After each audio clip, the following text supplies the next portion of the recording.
Welcome back to the channel, this time from my lovely new kitchen, because obviously we moved back to Lithuania into our new apartment, so I'm really excited about this. Unfortunately, the office is not quite ready yet, so I need to have some temporary place to film and, well, hopefully it's not too bad, and ultimately, I guess the content is what matters. And in this video, I want to talk to you about the 9 things that I no longer do with my money. So hopefully some of them resonate with you, maybe you're still doing some of those, and maybe after listening to the video, you will stop or change some of the ways you think about money and the things you do with it. And the first thing is not keeping enough money in cash. Now, when I say cash, obviously I don't talk about, piling money below your pillow at home, but really cash that you can easily access in a bank account, hopefully that pays you interest. We'll come to this a little bit later. And something that you can very easily and quickly access.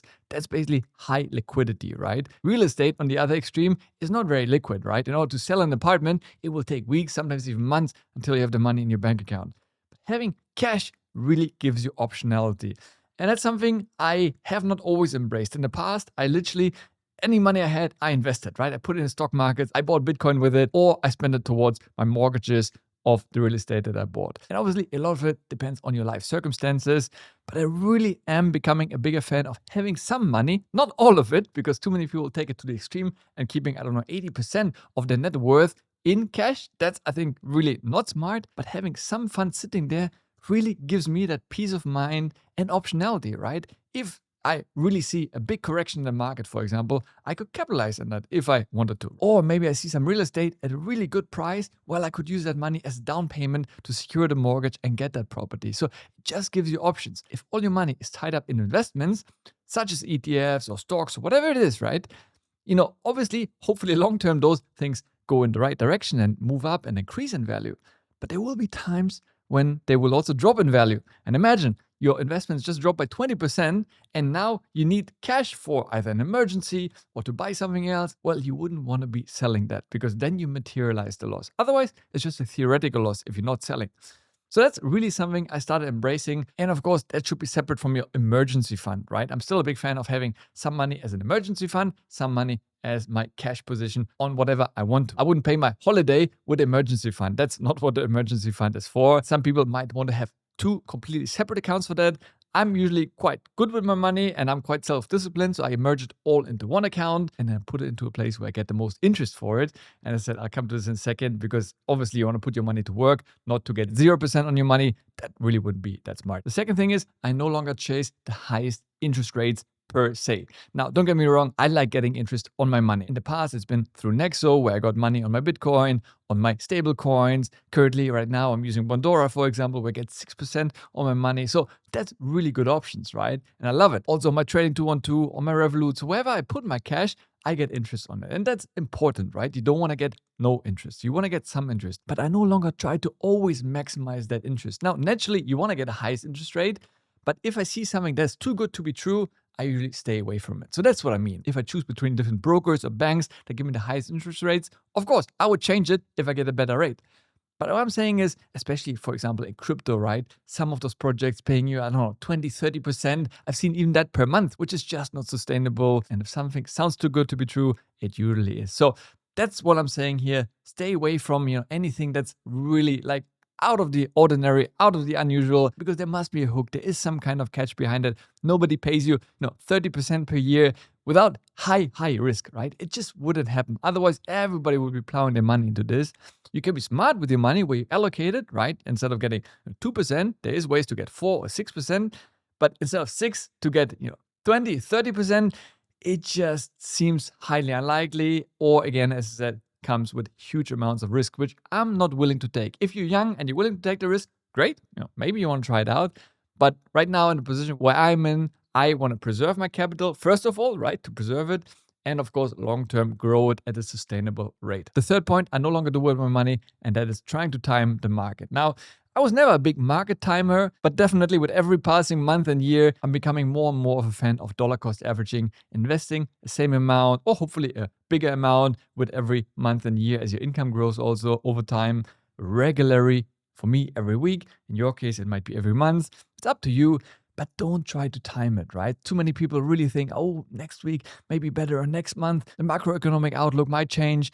Trump said that will happen, this will happen. And well, in theory, we can all become, economists, but in reality, we're not. And it's so difficult to outsmart the market long term. And you might end up investing at a higher price than you thought you would be, and you might be worse off. So that's why it's just so easy. Set it and forget it. Ideally, automate your investments, right? If you want to really, and a lot of brokers offer recurring investments where you just set it and forget it. You set it up once and it will basically automate all your investments. So you don't even have to think about it. I think that's the ideal scenario. But if you don't do that, you could basically just manually go into your broker and buy every single week, every single month, up to you. Again, I buy every single week because that way I get an even better average price, right? Imagine an extreme example, you buy every single day, then you get daily changes over time, probably the best average price. If you bought on the other extreme once a year, your average price wouldn't really be the average because you would just pick a random date during the year when you buy it. So that's why I get closer to daily. Daily would just be a little bit too time consuming and cumbersome. So I settled on weekly. And I do micro time, let's say, because normally I would buy on a Monday, but if on a Monday the stock market is really up a lot, I will still wait until Tuesday or Wednesday, maybe Thursday, but latest Friday, even if it's still up, I'm still going to be buying. So yeah, it works for me. You have to find what works for you, but generally don't try to time the market. And for me, having switched to really dollar cost averaging, regularly investing over time was really the best decision. The fourth point I stopped doing with my money is buying assets or any investments that I don't have conviction in. Now, I'm not proud to admit that in the past, when I started my investing journey, I kind of bought and invested based on what people said I should be doing with my money. When I read it on a blog or saw a YouTube video about a certain stock, I got all excited, I researched it a bit, and then I just plowed my money into that without really knowing much about the company, more like the promises maybe some YouTuber made about the company and what could be happening to it. But that's exactly the problem. If you don't do your own research, your homework, and understand what you invest in, and again, it can be anything. It can be stock, an ETF, whatever investment class you choose to invest in, really understand it and have conviction. Because trust me, one thing is for certain, it will eventually go down in price. Nothing ever goes up, right? And if you invest into a stock or even ETF, right? S&P 500, great example. Everybody says it's a great investment for beginners, perfect place to start. But trust me, there will be times, and we have seen that in recent times again, where there will be pullbacks, where the price will come down. And if you don't have conviction in that stock and really understand that this can happen, a lot of people then panic and they will sell it and once again materialize the loss, which is the worst thing you can do in investing, especially as long-term investors. You don't want to be doing that. So that's really important to understand what you invest in yourself, do the homework, ask ChatGPT, watch videos, whatever you do to educate yourself. But once you really fully understand it and have conviction, then go for it. Not before. And that's a hard lesson I learned myself because I, as I said, bought some stuff based on other people's opinions. I lost conviction when the price went down. I panicked a bit and I didn't materialize the loss. That was luckily at the beginning of my career, so the amounts were pretty small. But yeah, I learned my lesson. So hopefully you can avoid repeating my mistake. The fifth point I no longer do with my money is blindly trusting my broker or crypto exchange that I use and park my money in. In the past, again, I kind of, signed up to brokers that I heard about from other people or that maybe had a nice incentive, right? You sign up and you get, a lot of stocks or whatever. In the beginning, it might be fine, but once you start your portfolio growing, you really want to have a solid broker or crypto exchange, whatever you use to obviously manage your investments. Because trust me, once you have a large portfolio, security becomes almost more important than paying a €1 or $1 commission, right? As a percentage, it's meaningless. It means nothing versus potentially losing all your investments, right? So you have to really put these things in perspective. In the beginning, of course, like myself, I wanted only commission-free, not pay anything, right?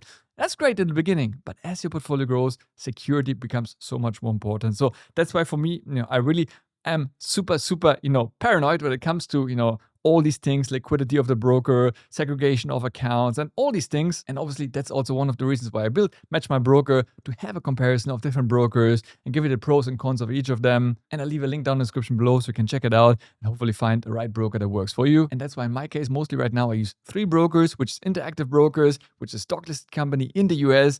They are globally available and one of the most trusted brokers out there. Of course, eToro, which recently went stock listed as well in the US. So that just gives extra credibility. I've been with them for a while now. I'm really happy with them so far.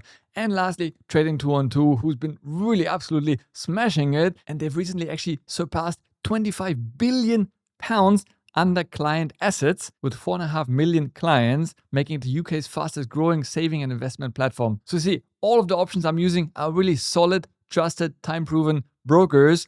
And again, I'm obviously, talking about them and have affiliate links, which if you want to check them out and open an account with any of them, of course, I would appreciate if you use my link down in the description below. And with that, you usually get some kind of free bonus. But still, even if it wasn't for me being an affiliate, I would still use them because I trust them. They're solid, reliable, and I have obviously my own funds there. The sixth point is I no longer use money to impress other people. Now, to be fair, I never really did much of that anyways. Though when I used to be a luxury hotel 5-star general manager in the past, it just comes with certain expectations, right? You would have a nicer watch that you would wear, or all my other general manager colleagues were wearing Hermes ties. So, well, naturally, I was wearing Hermes ties and fancy pocket squares as well. So, again, not super flashy, right? I was never really into big brands as such, but you would still kind of try to keep up with the Kardashians in a way, right? And dress the part. But honestly, now that I stopped being in that, corporate lifestyle and, am my own boss, I really, most of the time I'm running around in nice quality shirts, but simple black shirts or white shirts, whatever. And it's just so freeing not having to impress anyone. And some of the richest people I met, or even guests that were staying in our hotels, some of the wealthiest people staying in the presidential suite or whatever, were dressed the simplest because they don't have anything to prove, right? And personally, I don't really get pleasure out of luxury items. Now, some of you might love a fancy Rolex or whatever, and I totally don't judge that. If you can afford and have the money to buy yourself and treat yourself to a nice watch or designer handbag, absolutely, go for it, right? I mean, why not? That's why we work hard, right? I will, however, judge people if they buy that kind of stuff for themselves when they actually can't, right? They either use overdraft, their credit card, or they literally just get by to afford themselves that. And honestly, that just is not smart, right? Because I'm sorry, that money could have been invested into something that grows in value over time. Now, fair enough, you could say that Rolex also grows in value over time and so forth. Maybe again, but it shouldn't be your first investment, right? So you would instead, buy some ETF or some shares or invest into real estate. If you have nothing else but only a Rolex that you can flex when you're out and about, I just don't think that's the smartest way. So obviously we all have different things that bring us pleasure and fun. And if you're into materialistic brands, and you can afford it, great, go for it. But if not, really try to think like why you have to buy yourself that. Why do you need to show other people that you're wearing a Dior or Gucci or whatever the brands are these days? I really don't follow and keep up with that. So I think if you can get out of this vicious cycle of having to keep up, I think you can really save a lot of money and put it towards things that grow in value and make you wealthy and give you options once again, right? To travel, to do whatever you want with it. And don't get me wrong, I enjoy finding things in life, right? Having a nice apartment, a nice place where I live, to travel with my wife and having these options to go for a nice dinner without having to think about the money. That's what gives me joy, right? A nice car, right? But yes, escaping that matrix, honestly, is very freeing and leaves you with so much more money that you can do other things with, such as investing in a smart way. The next point is that I no longer keep subscriptions that I don't need. Now, as you can see over here in my Notion board, I'm really meticulous about tracking all my subscriptions. As you can see, it's a number of them. So I think it's important because in the past, I thought I kind of know what I'm subscribing to and what I'm paying. But trust me, when you have so many subscriptions, it really adds up. And if I don't need something, I basically go through here probably once a month just to kind of see, do I need it? Can I cancel it? Can I, maybe change from monthly to yearly plan? If I really love the service, why not save some money, right? Usually you save on the longer plan. And if I don't need it, well, basically I go in here from active, I change it to canceled. And the cool thing is in the sheet over here, it will go under cancel. I can still see it, right? Because for example, Netflix, I kind of go on and off. Maybe I want to see, some show, Drive to Survive Formula 1, for example. Then I reactivate it. If I don't need it, it goes back into cancel. So it's very easy. You don't have to edit and remove it every single time.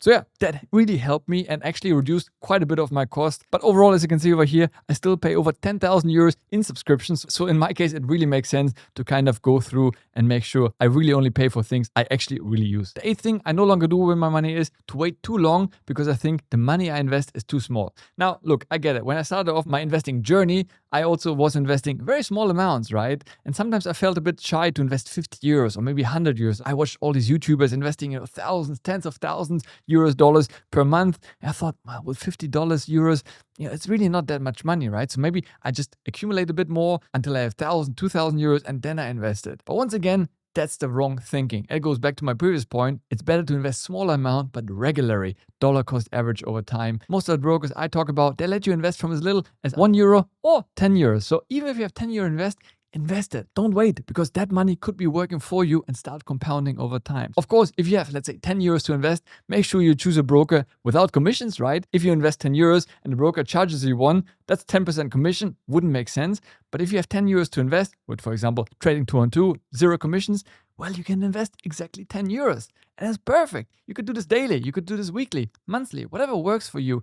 And don't let anyone else tell you how much money you need to invest. You can invest with very, very little money and just get into the habit, build the muscle, right? Same like going to a gym, right? You see, those pro people, exercising, running 3-4 hours.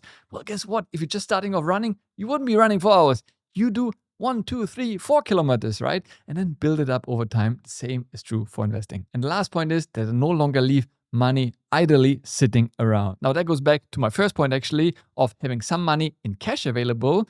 But when I say cash, I don't mean idle money just sitting there at 0% interest like most likely your traditional bank would be offering you, because that's just not a smartest way to go about it. I think there's some really great options out there. Obviously on my website, I also update on a monthly basis for both Europe and the UK investors some options where you can keep your cash, right? You can see over here, depending on which currency you invest, for example, right now you could get 2.51% on your euros, and that's without lockup. So I could basically keep all my money over there, and if I need it today, I can withdraw it instantly without lockup period, trading 2-on-2, 2.4%. Now, obviously, those fluctuate, right, from month to month. That's why I update it on a regular basis. And personally, I use a number of those, some money in trading 2-on-2, some of it in Revolut, where I actually get 2.59% since I'm on the higher plan, depends on which plan you're on. And even platforms like Modora, where I'm currently, as you can see, getting 6% interest on my euros, which is really cool. And basically every day I'm earning €1.60, which is paid to me into my account. I can withdraw it anytime I wish. So really, really love it. It's a great platform, super simple. You literally just deposit money there and you start earning interest. So you don't have to do anything else with it. Really, really easy. And if you want to check out Pandora, then use my link down in the description below and you'll even get a €5 welcome bonus. By doing these things, I put my money to work, because otherwise, if it just sat around in cash at 0%, it would just be losing money to inflation. Means in the future, my money buys less, right? The purchasing power goes down. And you want to avoid it while still having optionality and having liquid access to it. So I'm not talking about locking up your money for 2-3 years.